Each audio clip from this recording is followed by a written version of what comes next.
News చూస్తున్నాం. దేశంలో సార్వత్రిక ఎన్నికల తొలి దశ పోలింగ్ ప్రారంభమైంది. 21 రాష్ట్రాలు, కేంద్రపాలిత ప్రాంతాల పరిధిలో 102 లోక్సభ స్థానాల్లో పోలింగ్ కొనసాగుతుంది. ఉదయం 7 గంటలకు ప్రారంభమైన పోలింగ్ సాయంత్రం 6 గంటల వరకు కొనసాగనుంది. సమస్యాత్మక ప్రాంతాల్లో మాత్రం సాయంత్రం 5 గంటలకే ఓటింగ్ ముగియనుంది.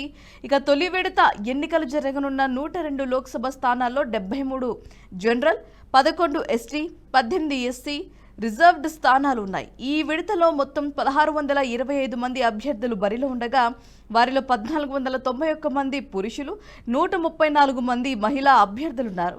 వీరి భవితవ్యాన్ని 16.63 కోట్ల మంది ఓటర్లు తమ వజ్రాయుధంతో తేల్చనున్నారు. 8.4 కోట్ల మంది పురుషులు, 8.323 కోట్ల మంది మహిళా ఓటర్లు ఉండగా 11,371 మంది థర్డ్ జెండర్లు ఉన్నట్లుగా వెల్లడించింది ఈసీ.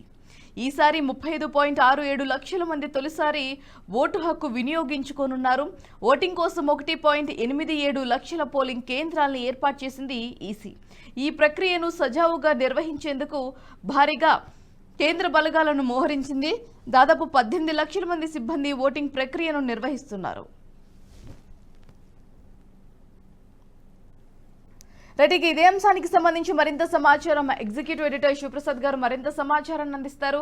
సార్ చెప్పండి, సార్వత్రిక ఎన్నికల సమరం మొదలైందని చెప్పాలి. దేశంలో ఇవాళ 102 లోక్సభ స్థానాల్లో పోలింగ్ అయితే కొనసాగుతుంది. మరి దానికి సంబంధించిన అప్డేట్ ఏంటి? భారతీయ సార్వత్రిక ఎన్నికల్లో భాగంగా ఈరోజు తొలి దశ ఎన్నికల పోలింగ్ జరుగుతోంది.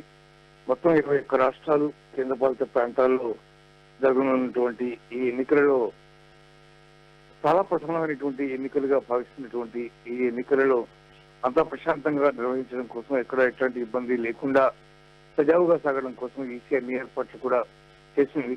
దీంతో ప్రధానంగా తమిళనాడు ఎన్నికలు దీంట్లో ఉండడం అనేది చాలా పరిశీలకులను ఎక్కువగా కాన్సన్ట్రేట్ చేసేటటువంటి ఎలక్షన్స్ గా దీన్ని భావించవలసినటువంటి పరిస్థితి ఏర్పడింది.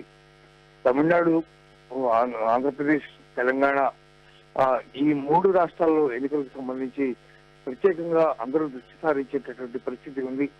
సౌత్ మీద ప్రధానంగా బీజేపీ దృష్టి సారిస్తున్నటువంటి నేపథ్యంలో తొలి విడత ఎన్నికల్లో తమిళనాడు ఉండడం అనేది చాలా ప్రధానంగా తీసుకుంటున్నటువంటి పరిస్థితి కనిపిస్తోంది. ఇవాళ సాయంత్రం 6 గంటల వరకు ఎన్నికల పోలింగ్ కొనసాగుతుంది.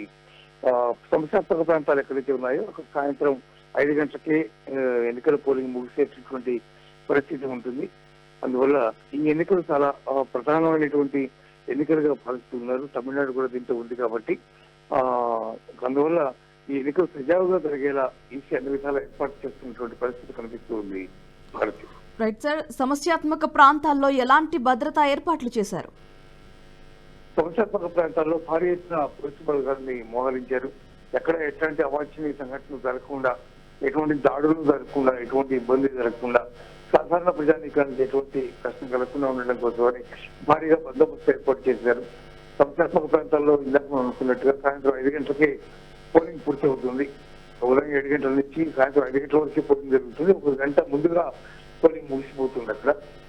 అందువల్ల పారామిలిటరీ బలగాలను కానీ మిగిలినటువంటి కేంద్ర బలగాలన్నింటినీ కూడా మొత్తం డిప్లాయ్ చేశారు అక్కడ. అందువల్ల వాళ్ళందరి అండతో పోలింగ్ సజావుగా జరిగేటటువంటి పరిస్థితి ఇప్పటి వరకు కొనసాగుతుంది. ఛత్తీస్గఢ్ లో భారీ ఎన్కౌంటర్ జరిగినటువంటి నేపథ్యంలో ఎన్నికల్లో ఎక్కడ ఎటువంటి అవాంఛనీయ సంఘటనలు జరగకుండా కూడా ముందు జాగ్రత్త చర్యలు తీసుకుంది కేంద్రం. ఛత్తీస్గఢ్ లో నిన్న భారీ ఎన్కౌంటర్ జరిగినటువంటి విషయం తెలిసింది. 29 మంది మావోయిస్టులు మృతి చెందినటువంటి నేపథ్యంలో కేంద్ర బలగాలు, స్థానికమైనటువంటి పోలీసులు అందరూ కూడా చాలా కాన్షియస్ గా, చాలా ప్రధానంగా ఎన్నికల బందోబస్తు విషయంలో జాగ్రత్తలు తీసుకున్నటువంటి పరిస్థితి కనిపిస్తోంది. అన్ని చోట్ల కూడా మంచి పహరా కాస్తున్నటువంటి పరిస్థితి, చాలా దూరం నుంచే పరిస్థితులన్నీ గమనిస్తూ ఎక్కడ ఎట్లాంటి అవాంఛనీయ సంఘటన జరిగినా వెంటనే రియాక్ట్ అయ్యేందుకు వీలుగా అన్ని పోలీసు బలగాలు కూడా సిద్ధంగా ఉన్నాయి. అవే ప్రత్యేకమైనటువంటి ఏర్పాట్లుగా మనం భావించవచ్చు. Right, thanks for the updates.